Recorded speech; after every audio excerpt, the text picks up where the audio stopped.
Ladies and gentlemen, welcome to the S3 Magazine podcast. As always, I'm Mike Sanders. The dude with the dreads is Jonathan Woolley. We got a bunch to talk about. Big news coming out of Korea today. It was Hyundai's N Day, which is pretty awesome. Normally, it's a little bit swept under the rug, but this year they're going to talk about performance with electrification, and they actually had a lot of pretty awesome stuff that was unveiled. Especially the DeLorean looking N74. Anyway, Wooly, take it away. Thanks, man. Yeah, I don't know. This just dropped like a couple hours ago, so it's still all very new. I don't know if we're equipped to talk about necessarily all the technical aspects of this stuff, but like just in the first, hour after this has dropped, like emotionally, dude, like I am genuinely excited. Like I just ran, downstairs real quick, and I was like, I was like bopping down the stairs. Like it feels good, man. Like I was talking to somebody. I'm trying to preface this. I was talking to somebody online that was like, just don't be so negative all the time about, your news as pertaining to the automotive industry and the EV. And I was like, well, hold up a damn second. It's bad. It's not negative for me or you to call bad news bad. And somebody else was like, yeah, I mean, that's a great article, but it's biased. Well, hell yes, it's biased. It's biased from the point of view of a car enthusiast who wants to actually drive a car and not have the car drive them. So we're biased, and bad stuff is happening in the industry and has been for a long time. And it's not just one thing, it's just hit after hit after hit. And if we're being honest, it's been like close to 15 years now of just more bad than good. And then it just keeps kind of getting worse and worse and worse. Now Europe's trying to put damn little tattletale boxes in cars that tell you if you're speeding. They're so they're out of touch, man. And American manufacturers are no better. Obviously, if you've listened to anything we've been saying, like they're so out of touch. And then this happened, Hyundai N Day, and like it felt good. It felt like automotive news from when I was a child in the 80s and 90s, and the future was actually something you looked forward to. And you were like, oh my God, this is gonna be cool. This is awesome. Like, dude, these guys, Hyundai, South Korea, like they freaking get it, dude. They were making references in this video. Go check out their video on YouTube. I think it's like Hyundai N Worldwide or something like that.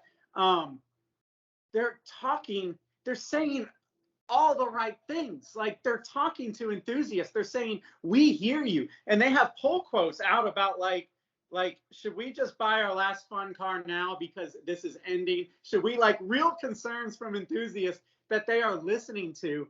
And like, there's so much energy, man. They're talking about, like, what were they saying? I wrote it down. They're talking about imagination and courage.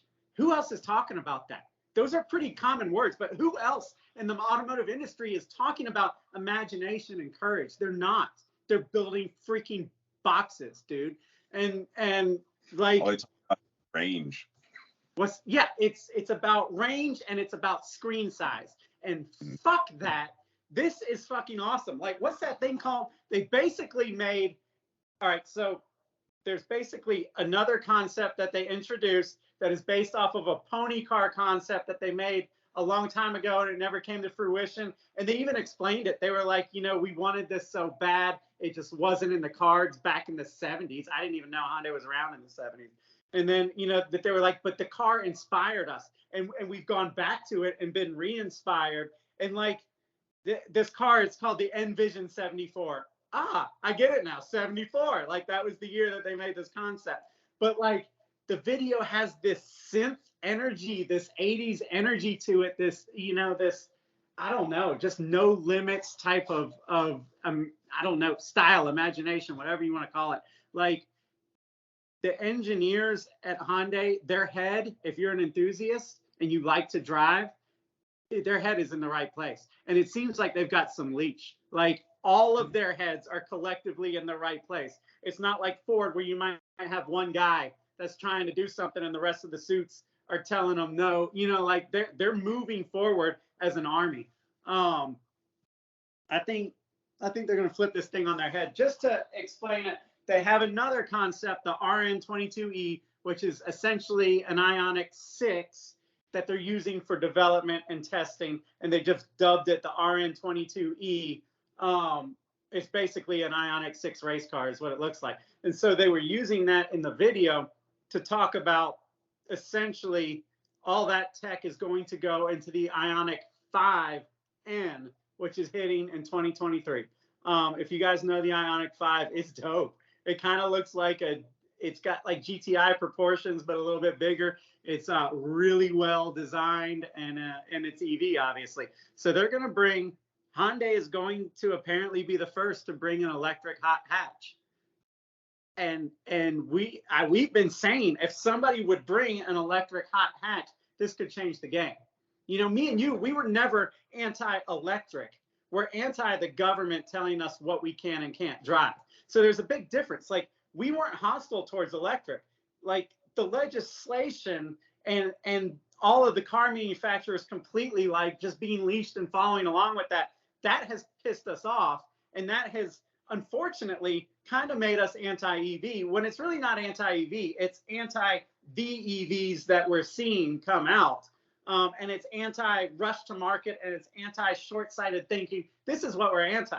But what we're seeing from Hyundai right now is real exciting EV stuff. Yeah, this is something that I will absolutely get behind if I can afford it. You know, we don't know how much these things are going to be. I assume the Ioniq 5N is going to be pretty affordable. That freaking, what is it, the Envision 74, they must make it, and I must have it. I just hope it's not 6 figures plus. That car looks sick, man. It looks like a freaking BMW M1 and an Audi R8 and a DeLorean all had a gnarly orgy. And like an 8.6, dude. It is like, oh my God. I have not seen, you guys, cars are so damn ugly now that you don't even know they're ugly anymore. You can't see how bad the future has gotten because we haven't leapt into the future. We've kind of just stepped into it very slowly. Stop for a second. Think about the cars that are out right now. Now think about the cars that were out in the 90s, for example. That's how bad it's gotten. It freaking sucks. 99% of the cars are ugly. And then this comes out, and it's like it has a soul, it has a style. You look at the car, and you know that the people that made it are excited about it. You know what I mean? They made that from the heart, 100%. They are trying. You can hear my excitement in my voice. I know I'm sitting here getting like all amped up, but like, dude, these guys have something to prove. And I've always said in the magazine, if you want to support a cool car company, look for the guys that have something to prove. Like Hyundai right now is absolutely out to shake shit up. They are what Honda was in the mid 80s right now. Like, they're coming for it, and they're gonna take it because, I mean, dude, Toyota is doing some cool stuff. Yeah, Honda's doing a cool thing, you know, the Type R, but like, I think that Hyundai is gonna run away with it, dude. They are hitting on an aspect of EVs that nobody else has done because they frankly don't have the balls to do. Yeah.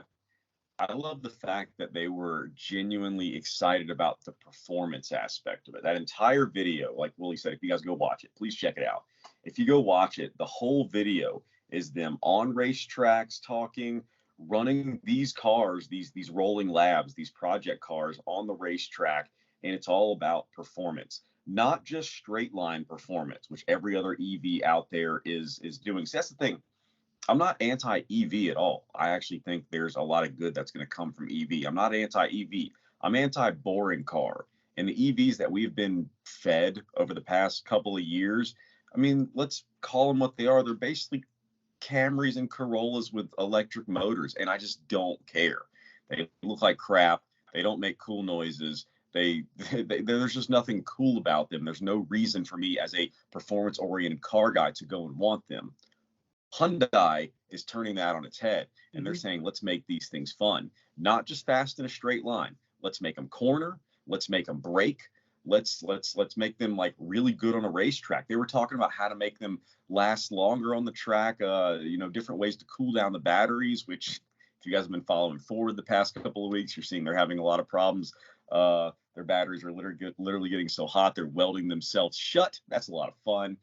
But Hyundai is getting out ahead of all this stuff. Because they have performance in mind and not just throw battery in car. They're like, make a good car, make a good track car, and make it EV. But this Envision 74, that thing is gnarly in a different way because it's not just battery powered, it's hydrogen powered too. And I actually did not know much about what that was, so we kind of had to look it up.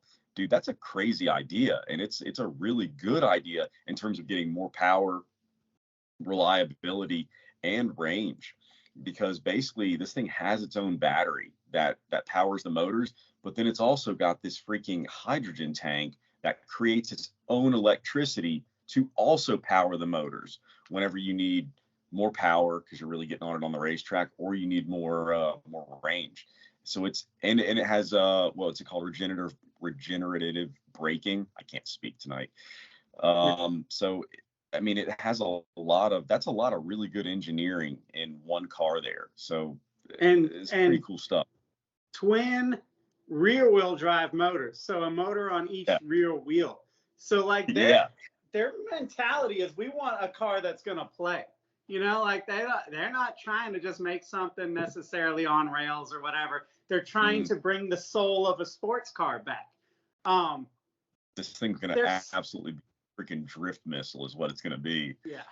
They're so in line with the future that I want, dude. Like, that's why I'm so excited about this. Like, the other brands, literally every other brand, they don't freaking want the same future that I do. There is a GM commercial that's on right now, a television type of commercial. And basically, I'll set the stage. There's a dude driving a car that obviously doesn't give a shit about cars. His little girl's in the back of the car. His little girl goes, "Daddy, what's the future?" And he thinks for a second. And he goes, "Well, here, let me show you." And he's driving, his hands are on the steering wheel. He's like, "See, now we're in the present." And then he hits some dumb little button, and it does some autonomous thing. And he goes, "Now we're in the future." Fuck you. That's not the future that I want. Like, we can all have the future that we want, right? Like, fine, if you don't want to drive a car, be a pissant and don't drive a car. But like, everybody is going that way. Everybody thinks that the future, they're so tunnel vision that it has to be like, we remove the driver from the car, and I'm not with that. I don't want that. And then when you have the governments of the world saying, "Oh yeah, we're going to make that happen," like, it just creates animosity, and that's where we're at, dude. Like, it's a frustrating thing. So Hyundai's future is totally in line with my future. I remember on a podcast a week or two ago, we were talking about, if you're a car enthusiast, like, what flag can you really fly, dude? Like, every car manufacturer has sold out and gotten freaking lame. You know what I mean? Like, even Porsche, dude. New Porsches aren't Porsches. You know what I mean? Like, it's not the same shit. They have sold out. I don't care if they're saying they have to do it to stay in business.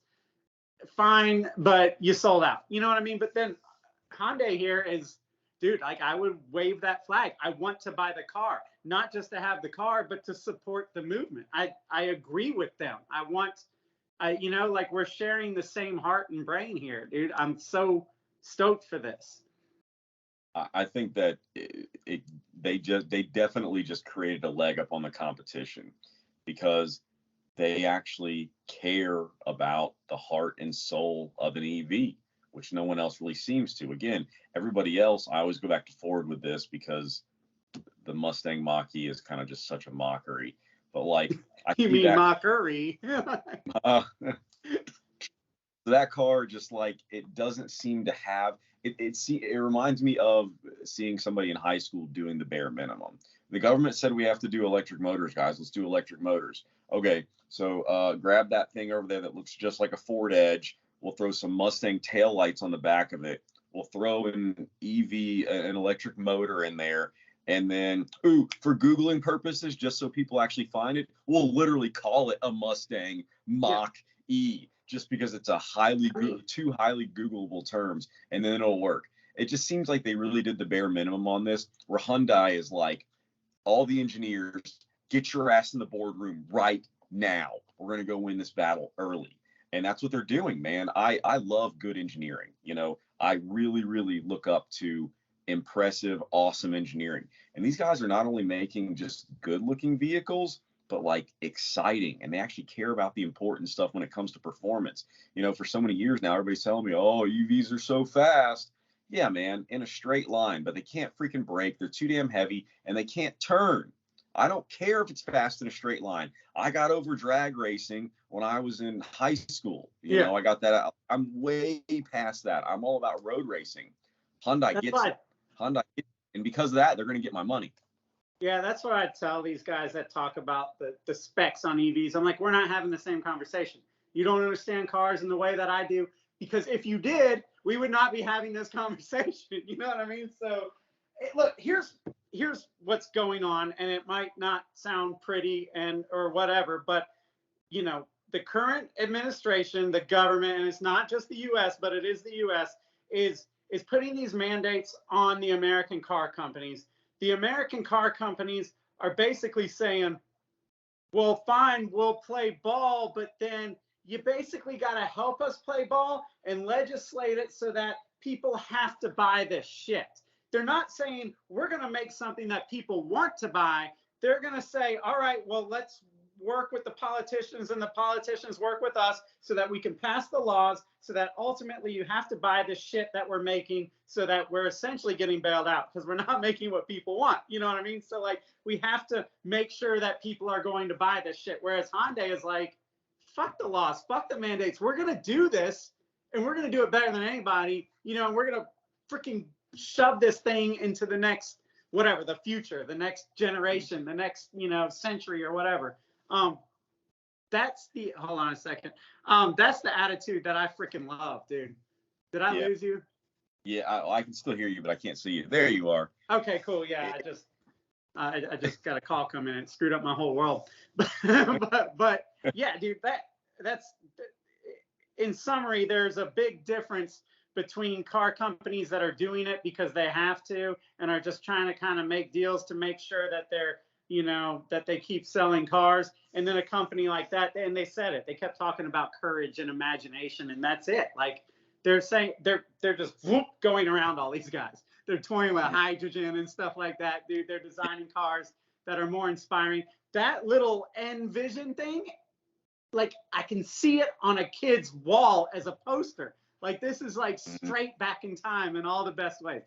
And I think they talked about that. They're like, we're going back to see what it was that was so magical about the automobile that we have obviously lost. You know, there was a magnetic thing between humans and cars that is lost, but at the same time, we're looking forward to like what it could be with all of this technology that we have now. We've got all this great stuff and we're using it in the most boring, disengaging ways possible. And Hyundai's not doing that. They're not in that ballpark. This car looks so freaking gnarly that like it's the kind of car where I could see some Hollywood executive seeing it and going, we need to remake Back to the Future just because of this car, so we can use damn it. They're gonna try it, aren't they? They are. They're absolutely. Who knows? Maybe it'll be cool. But anyway, back to what we were talking about just a minute ago with the whole, you know, EVs being mandated. What really sucks about it is I feel like we're right there, man. We were kind of up until about really right before COVID hit in the golden age of automobiles again. American muscle was back and in full swing. Tesla was doing its thing and finally coming out with some really nice, fast, fun vehicles. Hot hatches were doing really, really well and finally being made and a lot of fun. Also, the off-road market, it was blowing up with the Wranglers and the freaking Broncos and everything else. Like, we were literally getting every type of car that we could possibly want. A lot of really cool, really good stuff was being made. And then COVID hit and kind of put, you know, a damper on it. And then the mandates rolled out by Europe and the US, basically saying you have to make nothing but EVs in 2035. And now we've just taken this golden age of automotive manufacturing that we were on, threw it out the freaking window, and now we're just on a totally different path. And it's one that no one's prepared for. Everybody's stumbling out of the freaking gate, except for Hyundai. They seem to be killing it. Although, to be honest, this is honestly, let's call it what it is. It's a really fancy, really impressive press release. But at least their head's going in the right direction, man. At least they're trying the right way. Yeah, You know? I was gonna say that, like they're saying the Ioniq 5N will be out next year, as a 2023 model. That's cool. But we've gotten so used to car companies making promises and then just nothing ever happens. Like Cybertruck, like Bronco, like Lightning, like Mach-E, like every freaking car, Rivian. I could go on and on. But so we're a little bit whatever, like, they've cried wolf a lot or whatever, and we're not really paying that much attention anymore. And this is a really well done, exciting pep rally. But it does show us where their head is at. Ford, they would have never made that pep rally. You know what I mean? Like, they would have been totally off base, and they would have been talking to control groups of, moms with groceries talking about how they just don't like to drive anymore anyway, and they can't open their own tailgate, and all this kind of stuff. Like, they're just not in this ballpark, dude. Like, yeah. And remember that, guys. Remember that in 5 years when Ford's talking about how exciting they are and how their sports car EV is so cool. No, they're not. Like they're the Me Too brand, dude. They're gonna do it after it's already been deemed successful and it's safe to go in that space. But Hyundai right now is pioneering that and testing it. They're gambling on it, and that is the company that you want to support, man. I agree. We're saying that both as Ford owners. I know. I own a Mustang. Whatever. Yeah. It's fun. I love it. I'll probably keep it for a really long time. But I feel like as far as marketing strategies go, you're hitting the nail on the head. All of the American automotive manufacturers right now are targeting the incapable, the people who don't care about cars, they don't care about driving, even though they're totally capable adults. Instead of doing this, they want to do this or this, whereas Hyundai is targeting the capable. I'm only freaking 36 years old, man. I don't need to be chauffeured around in my own vehicle. I want to drive it. I want to have an experience while I'm driving, because I spend way too many hours in a car in a given week to have it just be night time. I mean, that's freaking ridiculous. It's a waste of a life. I want to have fun when I'm behind the wheel of a car. Yeah, I enjoy that time. I enjoy that time. I enjoy the time behind the wheel of a car. The American and the Japanese brands keep talking about, and the European brands, about, disconnecting when being connected when you're in your car, connected to Bluetooth, connected to all these things. I want to disconnect. I do not want my phone beeping at me through my screen. You know what I mean? Like, that is not speaking to me at all. And side note, because I forgot to mention it, did you notice in that video on the Ioniq, whatever they're calling, the RN22E, which is like their little test mule Ioniq 6, DCT, twin clutch, electric? From what I could tell on that video, which, don't, like, whatever, come back and sue me about it, but like, it looks like they're toying with putting DCTs in this Ioniq 5N. Maybe that's something they do. I don't know. I'm so out of the loop on EVs because I kind of just stopped caring. But like, it seems like they're definitely trying to engage the driver. You know what I mean? Like, physically get some of this back, some of the activity. I know it's not going to be a manual, but like, I'll take what I can get at this point, dude. I think it'd be fun to have an EV with gears, because at least then you can like break it loose. You can start doing some stuff and playing around. You can have a good time with that. Yeah, that sounds exciting for sure. It's funny just to see people's different mentality when it comes to this stuff. I had a really, really good friend of mine yesterday. I was at work and talking to him, and he was like, man, you know what you should do? You should get a Tesla. And I was like, why? He goes, I have a good buddy of mine, and he drives like an hour to work every day, and he went and got a Tesla, and the car basically drives itself. So he, on the way to work and from work every day, gets a chance to kind of veg out a little bit and get some more work done, get some more emailing done. And I was like, I already work enough, man. I don't want to work anymore. Like, I want my driving time to be kind of me time, reflection, listening to music, passing people, having fun. I don't want to be doing what I'm going to be doing when I get to work. That sounds worse than it already is, you know? It circles back to, like, you just want to look at them and go, we are not having the same conversation. You do not get it. You know what I mean? Like, and the thing is, the only way somebody's going to get it is through experience and perspective. Like, and we've had this conversation. There is an entire generation or more of people now that have no idea what a truly fun, hands-on car is. They do not know. So I can't blame these guys for thinking that a Tesla is cool because you don't have to drive it. But I think that's lame as shit. And to be clear, I don't think Tesla is lame as shit. Like, Tesla is an innovative brand. They're doing their thing. I applaud that. I don't like everybody else trying to be Tesla. That seems really stupid to me, especially when they're already very successful being who they are. Ford is very good at being Ford. They have been for over a century. So yeah, let's be like Tesla, a company that makes 4% of cars. That seems like a great idea. And in the process, let's just run the cost of all these things up so high that now Tesla is probably going to have problems. That's the way to put it. Ford has been great at being Ford for generations now. They've been really shitty at being Tesla for the last 6 months. Just be Ford. Just be Ford. Stupid. But all right. So anyway, yeah, enough of that. You guys go watch the video. I'm sure there'll be a bunch of news coming out about it. Like I said, it just happened. So we're just going off of our initial reactions. Yeah. I don't know. We were thinking about, how far are we? How long have we been talking? Do you know? 30-ish minutes. Should we spend 5 minutes just bitching at BMW for trying to charge for turning on your electric?